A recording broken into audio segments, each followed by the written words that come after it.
And thanks for joining us on PM Express. You've heard all the juicy gossip about this woman here, and she is Adwoa Safo. You've heard a lot about her from us and from elsewhere, reading on the portals, etc.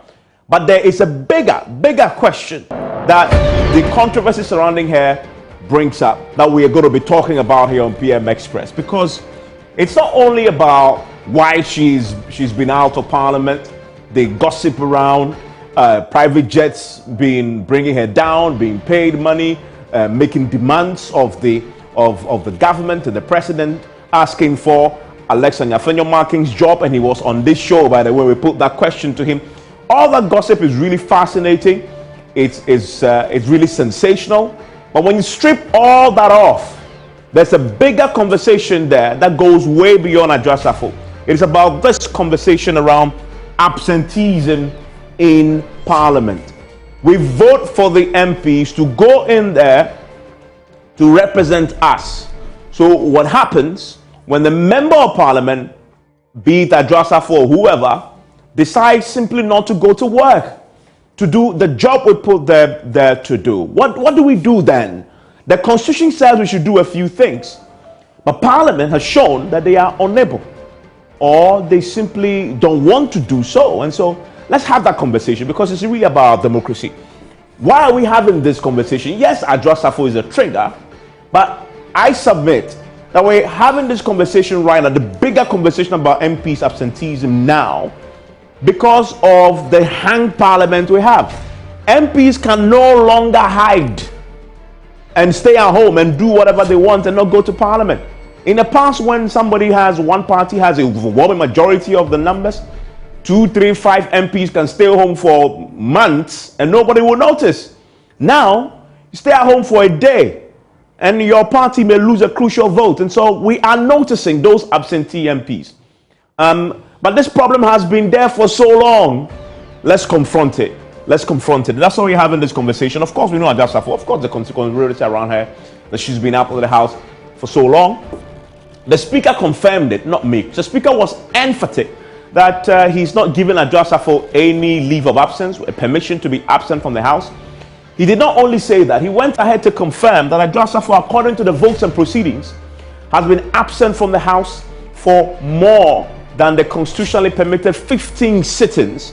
The key question then becomes, the Speaker, the Lord of Parliament, having made that determination, what then happens? Is it just okay to say, well, one member of Parliament has been absent and I haven't given her permission, and so we move on as business as usual? Is that what the Speaker is suggesting, or what Parliament is suggesting? We'll get into that with my guest shortly. We know, though, beyond Adwoa Safo, Samuel Kudjetwa Black, another MP on the minority side, had actually gone public with evidence. He waved it at us with the votes and proceedings, and says 2 members of Parliament, in addition to Adwoa Safo, have all absented themselves from the House 15 sittings without permission of the Speaker. He alleges that these 2, that is Kennedy Japan and the Greater Accra Regional Minister, are those individuals, he has said, who have been absent without permission. And so according to him, they've also breached the article on the subject. And we went back to do some tracking with Odikro. Odikro, by the way, it's a very important civil society organization. And they took it upon themselves, because of how crucial the job of an MP is in representing you. They took it on themselves to monitor and track the presence and the reporting time of the MPs to the House, whether or not they are reporting to the House or not. They tracked it. And once we begin the conversation, you begin to see that the Constitution itself lacks a certain clarity on who should be doing the monitoring to determine that an MP has been absent. So the MPs are supposed to go to work, but who is checking the records? Who is checking the attendance to ensure and enforcing discipline that they actually come to work to do the job we attach them to do? Odikro, they have been doing the job, and we checked their data. They show that between 2023 and 2015, if you look at this, 25% absence without permission. 22.82% of the MPs, according to Odikro's data, they were absent without permission between 2013 and 2015. That is a lot of members of parliament. Only question to ask is, was this absent for 15 sittings? Were these MPs, the 22.82, were they absent for 15 sittings or more without permission? Odikro just simply tells us they were absent, and they were absent without permission, right? But that is the question really that we're going to be asking. So somebody is showing us the data. So what is the consequence for absenting yourself? You try absenting yourself for 15 sittings, or even for a week or 1 week at your private place of work, and see what happens to you. You will be fired by your employee. Our members of parliament, they stayed there, they are absent 22.82%, and nothing happened. You will put them there, we put them there, we give them the job, we are their employers, and we sit for 4 years only to go and change them. Is that acceptable? We'll come to that. And the Odikro says absence with permission, 3.28%. So the overwhelming majority of the MPs are not coming to work, and they don't even bother to go and ask for permission. And okay, 73%, they are present. So those are the MPs that we celebrate. But we'll talk about what happens to this group of people. Even this group of people, even with the permission, there's an issue there. We'll talk about that very shortly. So this is Odikro's data, as I've explained there already. But there is a very important case that was decided by the appeals court in 2008, and it's very fascinating. In fact, it settles this conversation, settles the debate on what should happen to a member of parliament when he's absent from the house for 15 sittings without speaker's permission, and who should do it, right? The first thing that I need to pay attention to is the constitutional provision, the fundamental constitutional provision on this matter, which says you vacate your seat, you lose your seat, and this is the C I want to focus on. If he is absent without permission, so first of all, you have to be absent. Second, you have to be absent without permission. In writing of the speaker must not verbally say, oh yeah, go. I mean, must write it, so there's evidence of this. And he is unable to offer a reasonable explanation to a parliamentary committee on privileges, right? So that's the second line of buffer there. From 15 sittings of a meeting of parliament during any period that parliament has been summoned to meet and continues to meet. So once you do this, you obviously will vacate your seat. That is what the constitution says, vacate the seat. You vacate the seat if you breach this. And then there's this case study I'm talking about in 2008. Let me give you the context here. Very fascinating context. Do you remember, there's a member of parliament called Erika Moating who was on the MPP side. In 2005, he was arrested in the USA, and the charge was that he was trafficking narcotics. And then his trial started. So for 3 months, a sitting member of parliament was in the grips of the law in the US and didn't even inform parliament officially about it. In the third month, his lawyer writes to the speaker to say, well, my client, who is a member in this house, is stuck in the US because he's been charged with and he's been investigated and prosecuted for alleged trafficking of narcotic drugs. Then his lawyer then makes a request that he should be granted indefinite leave to go and fight his case there, indefinitely.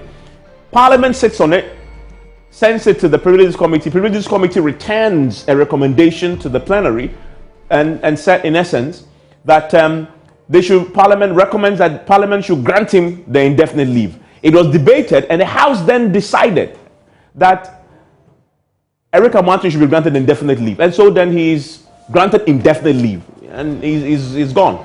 But then a gentleman, a professor who is joining us tonight, decided this is wrong. And so he went to court to challenge it at the High Court. He lost the case, and then he went to the appeals court. This is what the appeals court said. This is an excerpt. I want to bring that to your attention. The appeals court said that the plaintiff appellant, hearing after, referred as the appellant, contends that once a member absents himself from Parliament without explanation for more than 15 sittings in this case, that member's seat automatically, and focus, I want to focus on that word, automatically becomes vacant by operation of law. The judge concludes that this argument is sound in law and I accept it. What this ruling of the appeals court says is very final, is that if you absent yourself for more, and pay attention, the operative word is more, because the constitution didn't use more, it uses for 15 sittings. But if you do it more, the judge and the appeals court concludes that you automatically, your seat becomes vacant.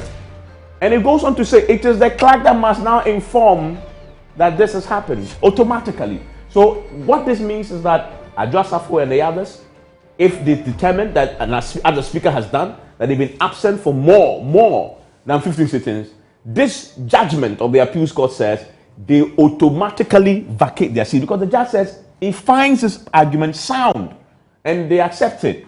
What else did the judgment say? It says it is for the clerk of parliament to notify the privileges committee of a vacancy under Article 112, notifying the committee, right? Committee of notifying the privilege committee of a vacancy under Article 112. But again, no time limit is set for the determination of the case. So clerk of parliament must notify the privileges committee that Adwoa Safo's seat, and the others, have become vacant on the back of this judgment. He says, as the Constitution does not envisage a constituency not to be represented in the Parliament for much more than 15 days, the delay is not good for our democracy, right? And so when you've absented, the judge is saying that the appeals court, 3 judges came to this conclusion unanimously that this, you cannot do this. You cannot absent yourself for more than 50 sittings. The Parliament watches on without, consequence. But here's the part that I really like.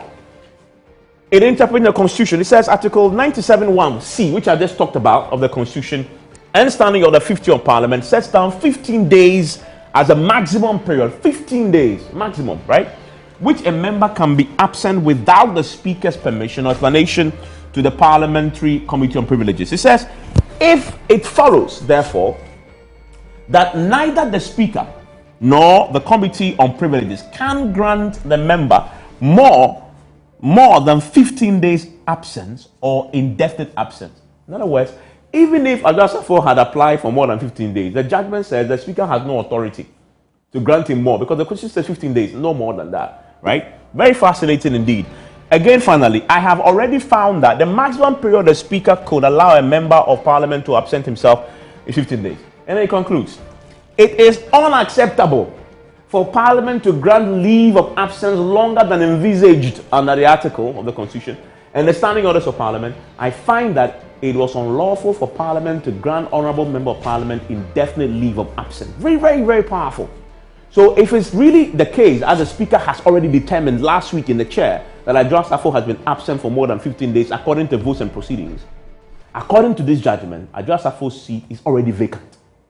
The only thing that the clerk can do is right now, in fact, it's even past the time, to write the Privilege Committee to notify the Privilege Committee of the vacancy. And any other MP so determined who have absented himself from 15 sittings also suffers the same fate. So why are we not enforcing this? And that is why tonight, Professor Kwaku Asare, whose case is this? He went to court and got the judgment. He's joining me via Zoom right now. And I'm delighted that he's joining me, because he's going to get into that very shortly. Also joining me, and you see him there on our screens. Thank you, my prof, for joining us here on PMS, because this is a really powerful case, and I can't really bring this to the attention of the public enough. And you've written a really good piece on your page on Facebook about this question.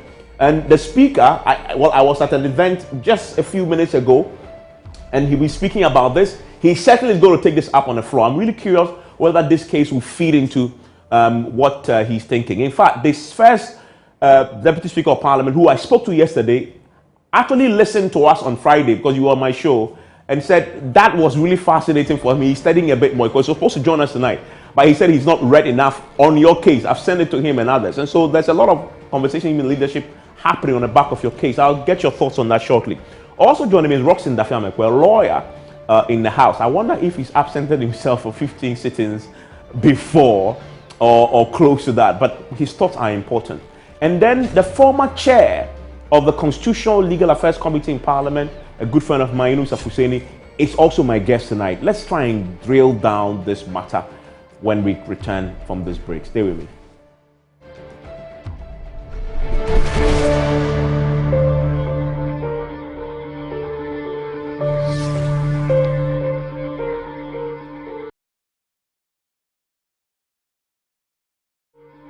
Thank you very much for staying with us. Fascinating conversation about to ensue. My guest, as I said earlier, Professor Kwaku Asare, is joining me via Zoom, and it is this case that I just laid out for you some of the excerpts, and I'm grateful that he could join me. Inusa Fuseni used to be the ranking, not the chair. I'm delighted that he can join me on this matter. And in the studio with me is Roxing Dafiamekbo. He's a member of the Constitutional Legal Affairs Committee, a lawyer himself.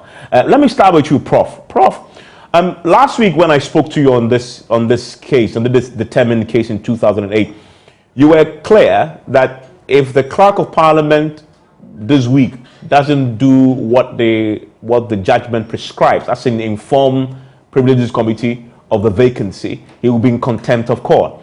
Today is the second day of parliamentary sitting this week. That hasn't happened yet. How are you reading that? Well, if that hasn't happened, Evans, and good evening to your audience. If that hasn't happened, as you have alleged, then indeed it's a big problem. It's a serious problem. The clerk should be a little worried because he's teetering on the verge of violating his oath of office. He's a constitutional officer and he's obliged to follow the Constitution. The issue here is a clear-cut one, and I want to correct a point you made. The clerk's notification does not go to the Committee on Privileges. The clerk's notification goes to the Electoral Commission. Okay. And then the Electoral Commission itself is bound to have a by-election within 30 days in the case of this type of vacancy. And even look, let's think about Article 97(1)(c). Frankly, I just think it is constitutionalizing common sense. Because Article 97(1)(c) is not talking about excused absence. It's talking about unexcused absence. An MP who just decides to take off without notifying the Speaker. And even with that, the article gives such an MP room to do the right thing. Because it says, well, you do that on the first day, there's no consequence constitutionally. The 7th day, there's no consequence. Up to the 15th day, then there's a consequence.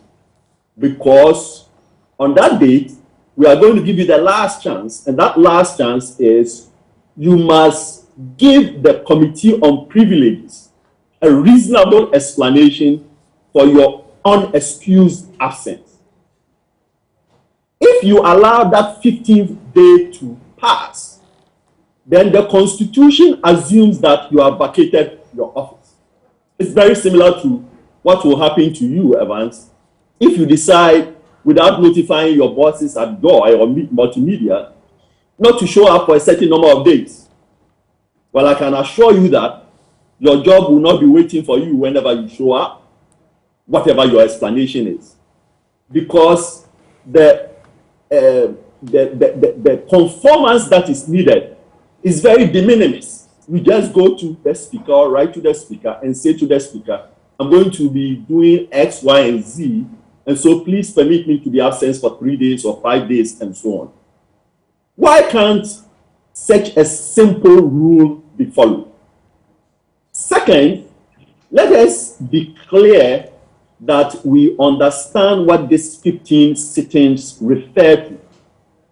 It is not referring to 15 sittings within the 4-year period. And here, let me clarify a few things. The life of Parliament, the 4-year life of Parliament, is divided into 4 sections, with each section about 12 months. Then each section is divided into 3 meetings, with a meeting lasting about 3 months. So the first meeting is January, February, March. Then they are off in April. Then they come to the second meeting, May, June, July. Then they are off August, September. And then they come to the third meeting, October, November, December. So if you read the Article 97(1)(c) carefully and slowly, it talks about 15 sittings in a meeting. 15 sittings in a meeting.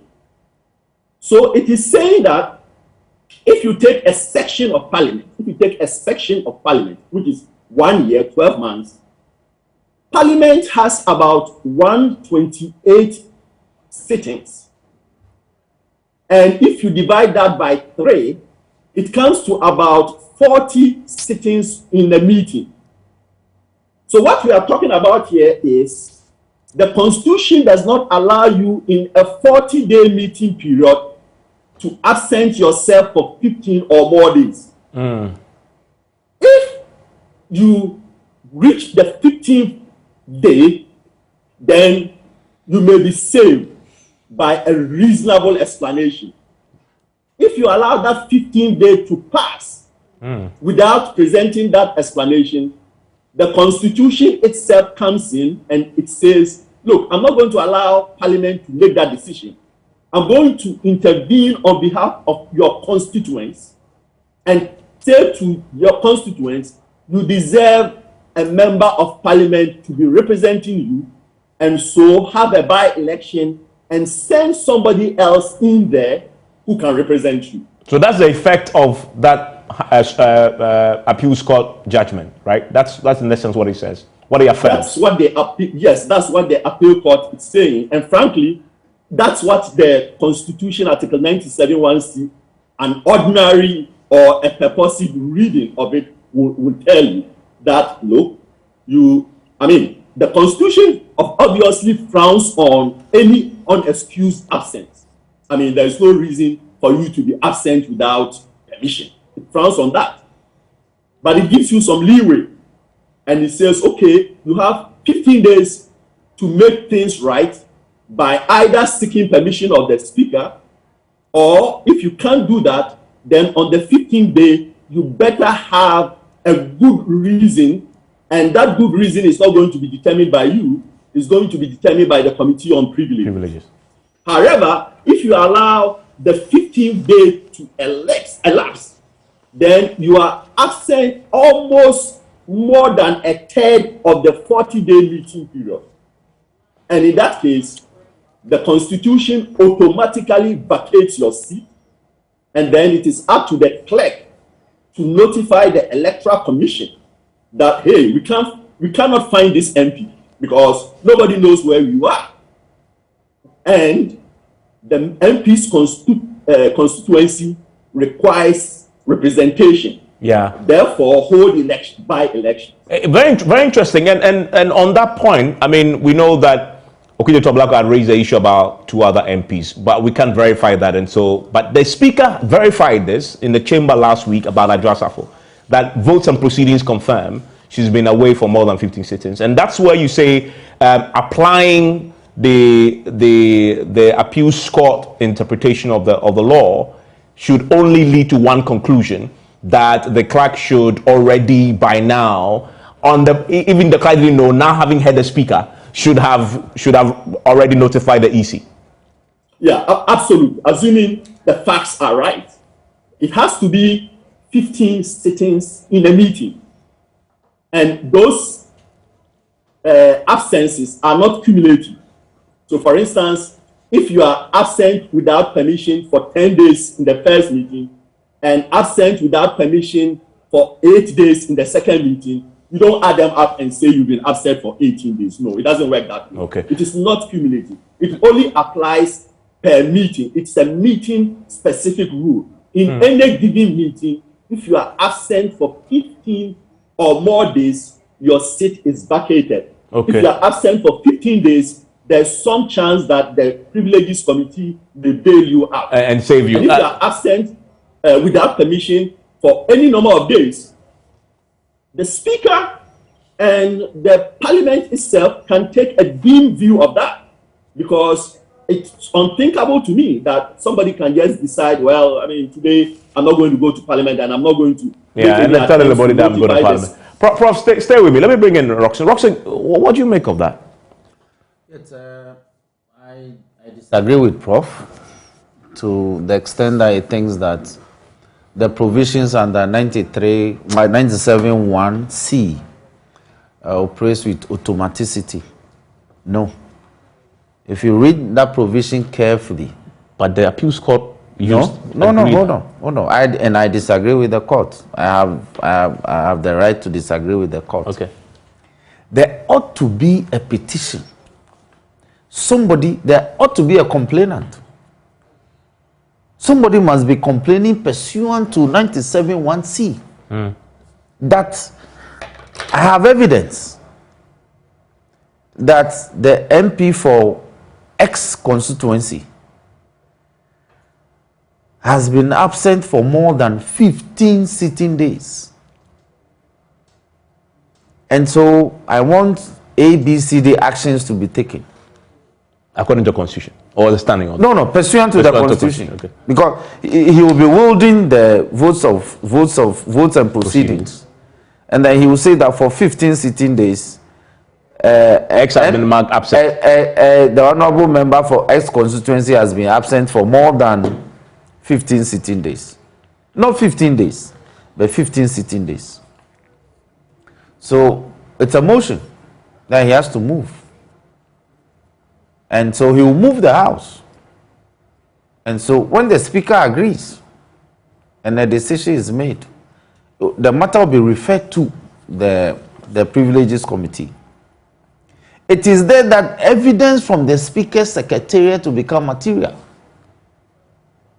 So the Speaker's office, evidence from there will have to be tendered. So like we do in court, if I sue Mr. A and I have evidence that he's been served, but he's not attending to court, I don't have to just go to court to say that Mr. A has not been served or he's been served and that I want the court to proceed with the matter.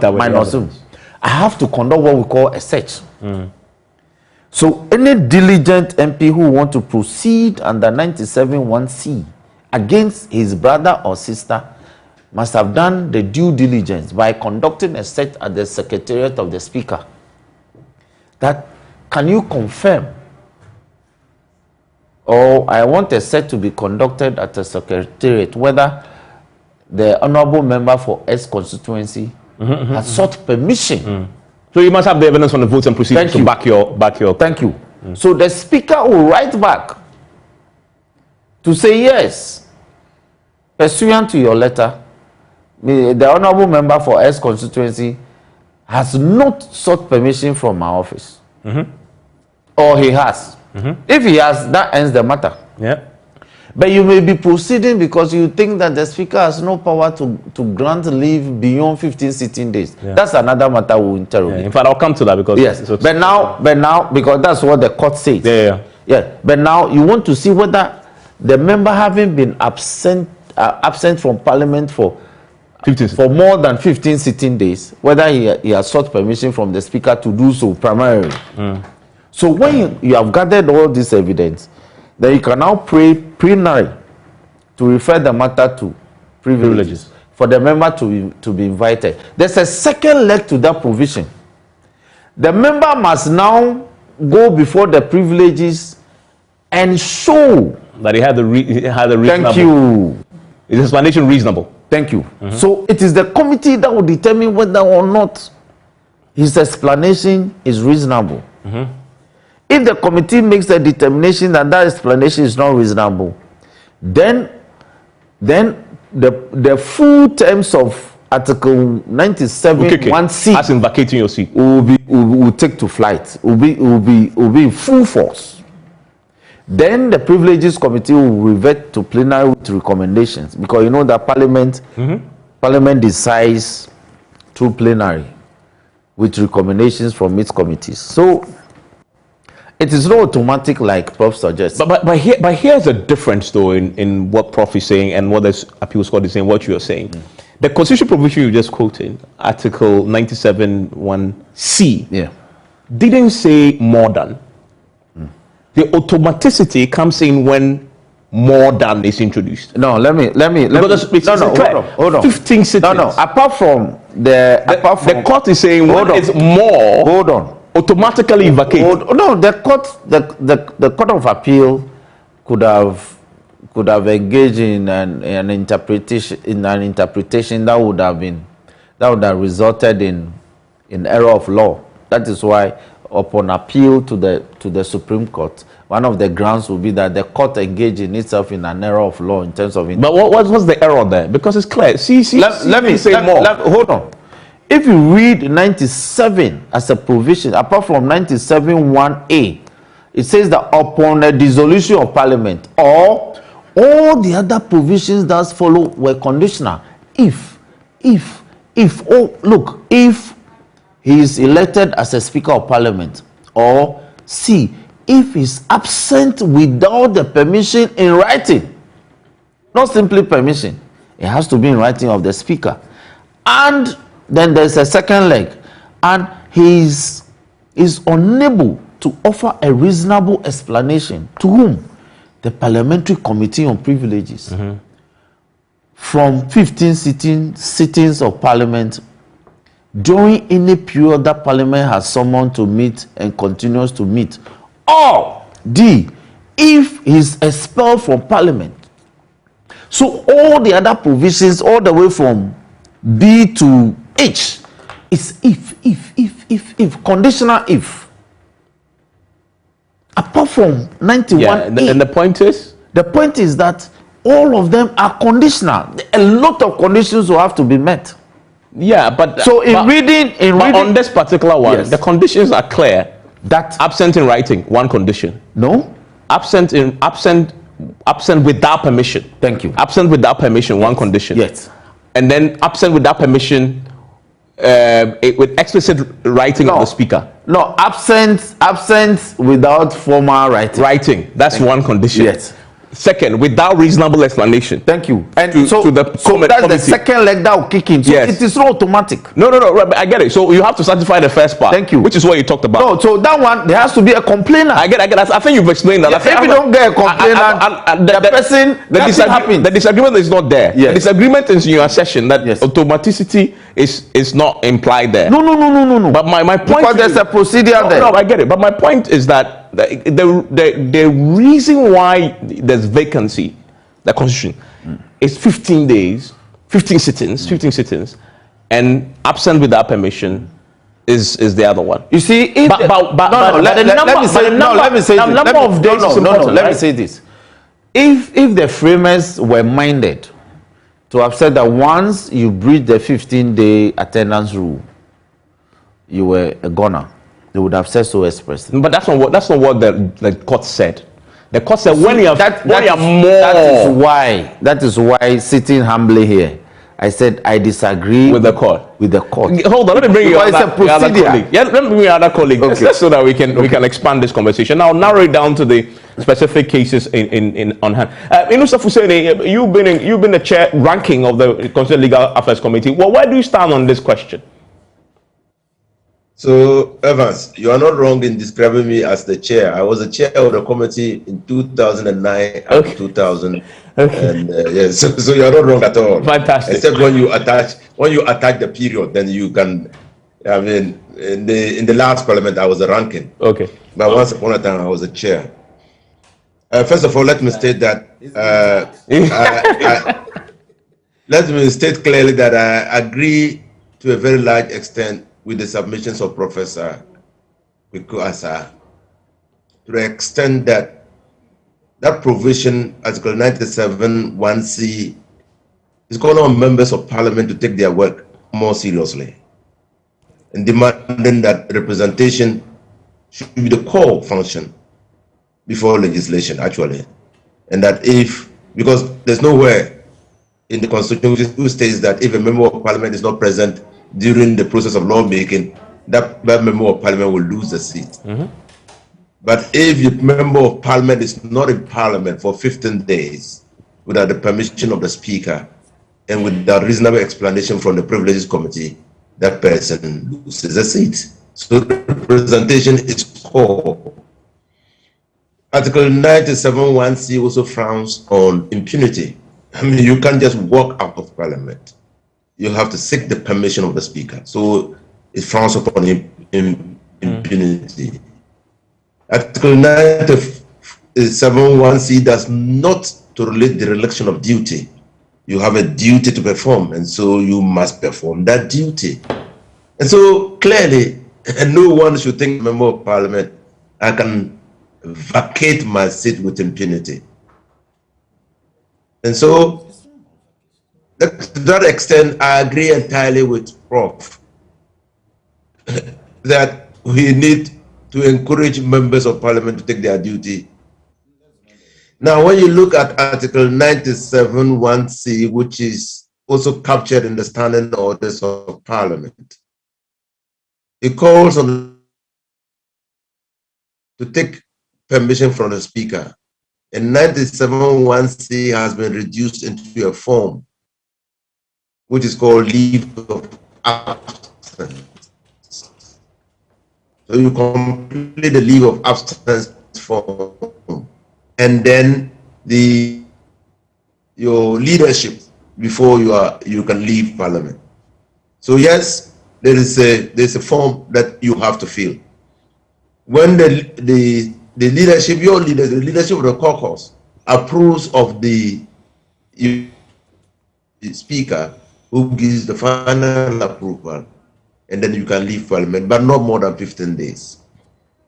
Now, when the 15-day threshold is reached without permission of the speaker in writing, the process must be triggered by a motion in parliament. Someone must raise the conduct of the MP of the parliament and demonstrate by evidence that that member of parliament has been absent from parliament for more than 15 days. That is how the jurisdiction of the speaker is invoked. If the debate on the conduct of the member of parliament is concluded and is established prima facie that such a member of parliament has not obtained the permission of the speaker in writing to absent him or herself from parliament for 15 days, the speaker then refers the conduct of the member of parliament to the Committee on Privileges. And at the committee level, that member, and because of the principles of natural justice or the altering pattern, you have to hear that member before you can impose any sanctions or declare the seat of that member of parliament vacant. And so when the Committee on Privileges listens to the member, because the absence is prima facie, it could be that that member has leave of absence from the clerk's office, records the member as absent without permission.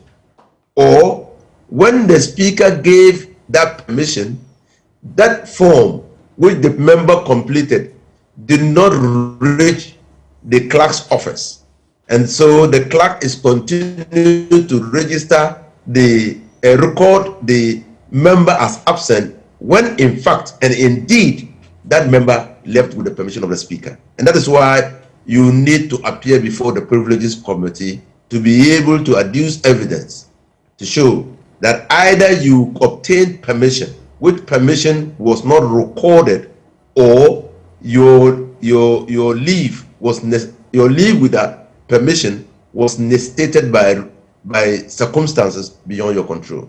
And if the Privileges Committee,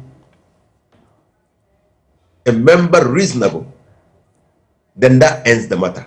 But if they find that the explanation given by that member is unreasonable, they refer the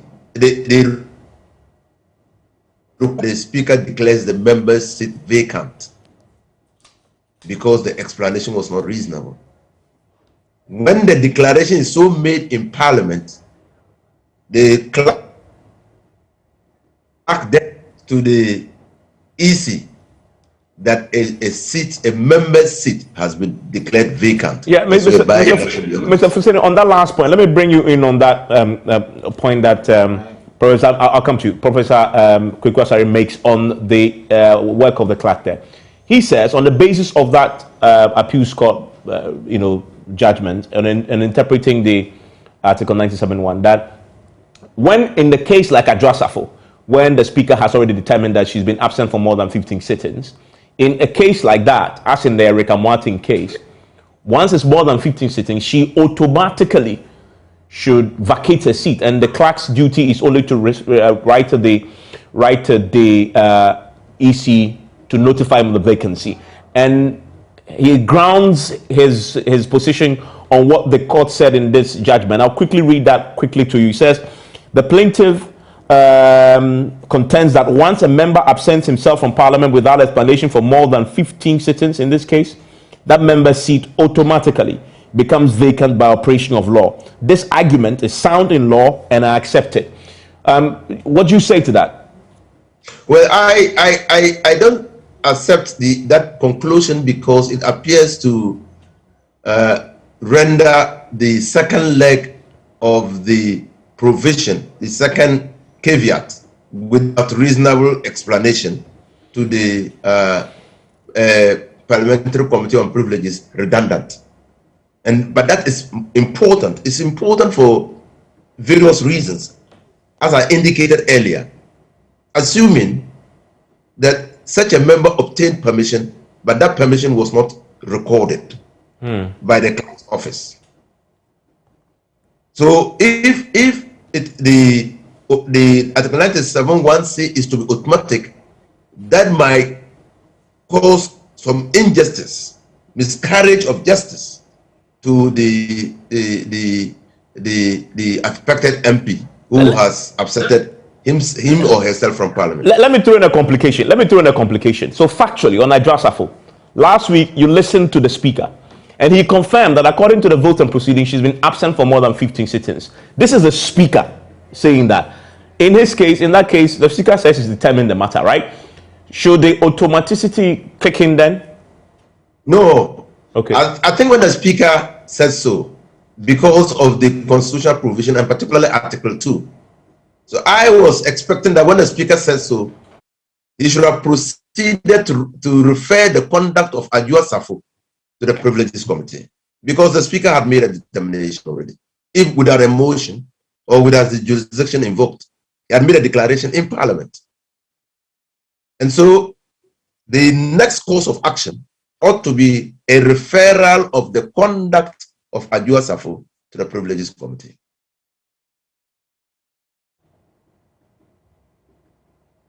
Okay. I mean, you have a point to be very quickly, because I want to hear Professor Kwaku Asare on that. Yes, I'm shocked for my senior to say that he supports Kwaku Asare on this matter, and then in his submission, the submissions are rather in support of my position. I think in two parts. He supports him on the fact that... No, he said he supports him in toto. No, okay, but I get it. But having said, no, hold on. He said he supports him in toto. And then his explanation, the explanations are rather in full force. Because I saw his submission in two parts. No. He supports him on the part of Parliament. You can't take Parliament for granted. Hold on. But on automaticity, he doesn't. All those are commentaries. Okay. So let's deal with the constitutional provision. The constitutional provision are in two parts. There necessarily ought to be a complainant. If there's no complainant, speaker cannot get up and say that I am doing this. Let me throw you that same complication I just did to him. Yes. The speaker in the chat, I don't know where you were there. Yes, I was there. He didn't only say I didn't give him permission, but he also said I can tell you on vote proceedings that she had yes, because speaker was responding to a very spurious publication in the social media. I agree. Hold on. But I'm saying that making that denial. No. Evans, let's place this matter in context. Speaker says that I have not granted any interview to City FM to the effect that Adwoa Safo gave me a formal request to be absent. And I didn't grant even for more than 15 days. And that to correct that misrepresentation and false publication, he as the speaker or his office has not done anything like that. In any case, per the evidence, the honorable member has been away for more than 15 sitting days. So he ended it there. Mr. says, once he made that determination, he's obliged to... The Constitution doesn't give the Speaker that leeway. Why? Because the Speaker ought to be acting pursuant to recommendations of the Privileges Committee. So you're saying that it is okay for the Speaker to say one member has not represented his constituency for more than 50 and then leave it there and not do anything? The Speaker didn't say that. No, but you just said, no. The Speaker didn't. The evidence said the evidence. Hold on. There's a practice in Parliament. Yeah. Committees work outside of Parliament. They don't sit in the chamber.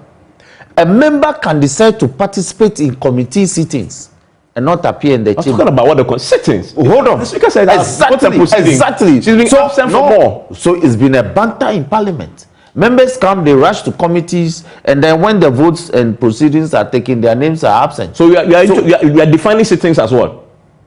Sitting when the Constitution sittings as what? As in chamber. Oh, I see. So you are saying that if the MP is not in the chamber but is working, it doesn't count as sittings. Thank you. Oh. It's a banter between MPs and leadership. So you can be absent from the chamber for 25 days. But you see that and claim that oh I was in committee. You no claim. In fact, the votes and proceedings reports committee sittings. Then we are not saying the same thing. We are saying different. Hold on. No. Let me offer the vote and proceedings. That's a question to you lead to that. Okay. I say the votes and proceedings doesn't will record you as absent without permission if you are still at the committee. Thank you. It will do that. In fact, it happens all the time. Okay. So members have been fighting this procedure. Okay. In fact, 3 days ago, it was recorded that I was in a committee meeting. Okay. And then it was recorded that I was absent in the chamber. Even though I was in the chamber. What happened was that when I entered the chamber, I forgot to sign the attendance sheet. But I was very vociferous at the committee level. Okay. So you will get up and want to have that corrected. That is why the MPP in November could say that when members are in Parliament, they don't necessarily have to be in plenary. Yeah. You remember that argument? Yeah, I do. Upon which they went back to do the rescission of the budget and all that. I get it. I mean, so hold on, because what you just said is interesting. Very interesting. It backs the sufficient concern that if you don't take care, you might actually be injustice may be done to somebody. Exactly. That is why the constitutional provision says without reason. Okay, hold on. I want to bring Professor Kweku in on this matter. Okay. I'll take a quick 2 minutes commercial break, and I'll bring Kweku on this possibility that if his prescription and the prescription of the appeals court is carried out, possibly you may be handing on an injustice to an MP. After the break in 2 minutes.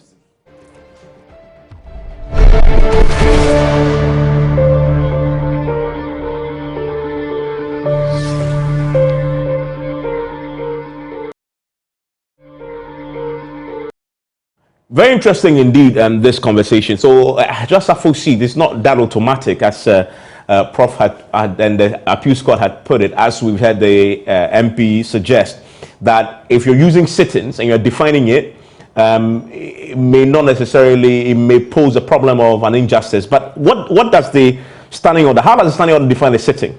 Sitting includes a period during which Parliament is sitting continuously without adjournment, and a period during which it is in committee. Thank you. This has been the fight between members. So the recording of your presence should include. Thank you. So if you're in it doesn't happen. Okay. And I will demonstrate. Professor, sorry, what do you say to this? Well, nothing new. These are old arguments that we had during the Amwati debate.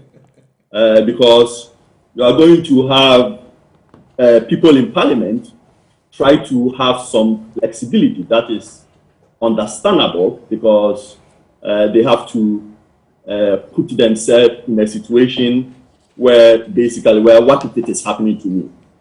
But we have to be very unemotional about interpreting the law, but also we have to understand that our individual opinions are interesting, but when a court speaks, that is the law. So as much as everyone can offer what they think Article 97(1)(c) means. The Court of Appeal has spoken very loudly on that, and until that is challenged and reversed, that is the law of the land. Second, we talk about this question of perhaps a mistake in the attendance register. There are processes for resolving such mistakes, and I will be extremely baffled that someone is mistakenly recorded absent for 15 sitting days, and that person has failed to take notice of that. Because one of the things that they show you the first time that you convene is the minutes of the previous sittings, and on the face of that, they show you who was present, who was absent with permission, and who was AWOL or absent without permission. The clerk is the one in charge of that register. So at any point in time, the clerk has a running total of people who have been absent without permission and people who are absent with permission. There is no problem with that at all. And that is why it is not up to any parliamentary committee to determine, as we found out in the Amwatin case, whether they can give you an extended leave or a leave beyond the 15 days. It is important to note, Evans, that anybody, not an MP or a parliamentarian, anyone at all who has access to the records can go to court if the facts from the records support that a member of parliament has been absent for more than the threshold 15 days. It's not up to parliament, anybody at all. And I believe, unless I'm mistaken, Odikro may have gone to court at some point in time, and then he withdrew the suit because there were some delays and he got tired of the delays. But he had standing because it's a violation of the Constitution. It's not up to the Parliamentary Committee on Privilege. And it is important, once again, to read Article 97(1)(c) with some care. Because Article 97(1)(c) talks about 15 sitting days in a meeting. It doesn't talk about more than 15 sitting days. Yeah. It doesn't talk about more than 15 sitting days. So that second leg that they are talking about, the offering of a reasonable explanation, that only applies if you are within that 15 sitting day window. Yeah. If you are, then as I explained earlier, you can get yourself out of trouble with a reasonable explanation. Prof, I just short on time. I need to ask a quick question. You started by saying that on the Adwoa Safo matter, having heard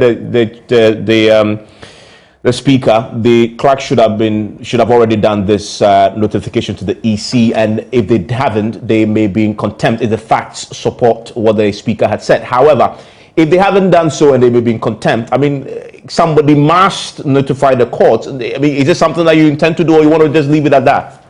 Well, I think I've done so many of these things. I think other people should also take some of these things. If you know for a fact, and I don't know for a fact how many days she's been absent, I'm not very interested in that. I'm just speaking about the law. The law is very clear. And if anyone, a constituent, knows for a fact that she has missed more than 15 days, then the constituent has a constitutional duty to go to the court and say, hey, I need to be represented. Okay. And the court will hear him or her out. Okay. Because not only is Adwoa Safo supposed to be in parliament, if that is the case that she's not there, Okay, But more important, she's also supposed to be in the constituency, Yeah, yeah. listening to Yeah. the constituents and so on. Yeah, Prof. Stanley, I just have a minute, so wrap up for me. Yeah. Prof is a friend, but Yeah, I just have a minute. I think I find it very offensive for him to say that my opinion doesn't matter in the face of the law, but his does matter. No, but it's just in the face of the judgment. No, that's the law. No, It hasn't been challenged. Hold on, That's a fact, hold on. right? This is what the Constitution says. The Constitution says, look, a member of Parliament shall vacate his seat in Parliament if, that's he is absent without the permission in writing of the Speaker. One condition. And he is unable to offer a reasonable explanation to the Parliamentary Committee on Privileges for 15 sittings. Yeah. 15. So when you are in the 15, you are not in the red. Yeah, but that's not what he's saying. No, that's what he said. He said when you are beyond the 15, that's when it's automatic. No, yes, but automaticity does not operate here. That's the point. No, but that's not what he said. That's what he's saying. No. He hasn't said that when you take the provision C, yes, automatic doesn't come. But when Why? you bring Did you listen to no. When you cross more, that's when the automaticity comes in. Did you just listen to him? When you cross more, but can he address us again? I mean, I think that it's clear. When you cross more, that's why he's telling you that the clause you read didn't say more. Didn't say more. I am he saying said that 15. Yes, 15. He said beginning. So, but at the beginning, he said when you do 15, you have to have a route towards remedying it through the privilege. No. But when you cross more, exactly, and then automatic comes in. I'm saying this provision doesn't lend itself unless you go through the privileges. I mean, but as for that, he doesn't disagree with you. But he says when you cross more, when you do more than 15, yes. That's so where. When you do 15, what happens? He said it already. Go through the privileges committee. No. What happens when go to the privileges committee? How do you go through the privileges? That's you said has been triggered by a complaint. No, yeah, exactly. Yeah. So somebody must complain. He doesn't disagree with you on that. No, he does. Prof. No, he does. Yes or no? You don't disagree with that, do you? Prof, that's Prof. Prof, he does. Don't disagree with you. He does. Evans, can I come in? Yeah, Inusa, go on. First of all, when I said I agree with Prof. Yeah. I agree with him on the interpretation of Article 97(1)(c). Because I have seen, yes, I agree with him. It is limited to a session, and within the session, a meeting. He said he agrees with him completely. Okay. No. I didn't say completely. I said I agree with him. But even if you say automaticity, it is not. It is the court, and I disagreed with the court. Yes, he did. Indeed, that it cannot be automatic. Yeah, but yes. Okay. Listen, gentlemen. This is a conversation that will continue. One of the key areas that will come up is okay. Say who triggers this. Who is marking and checking who is absent or who is not? This is the marker. So the marker is who? The clerk? Is it a clerk? No, this is the votes. Who does this? We call them table office. No, I'm saying that. So for example, yes. Who is checking that? Okay, have you been 15 days? Yes, more? Yes, there's a book. There's an attendance. No, I get it. But who is checking? That the book is there. But who will go and check if you have done 50 or more? No, because somebody must go and complain. That's the question I'm asking. The complainant. So somebody. Yes, you must do the tabulation. So should we amend the law to specify? No. Okay. If you are interested in complaining, you have to go and look at it. Okay. You see, it's too many room to run away. You see that? I get it. I get it. Thank you very much. We'll come to this conversation definitely later when Adwoa Safo's matter comes up. Speaker says you address the question of absenteeism possibly tomorrow. When he does that, we'll return to what he says in due course. Enjoy the rest of your evening.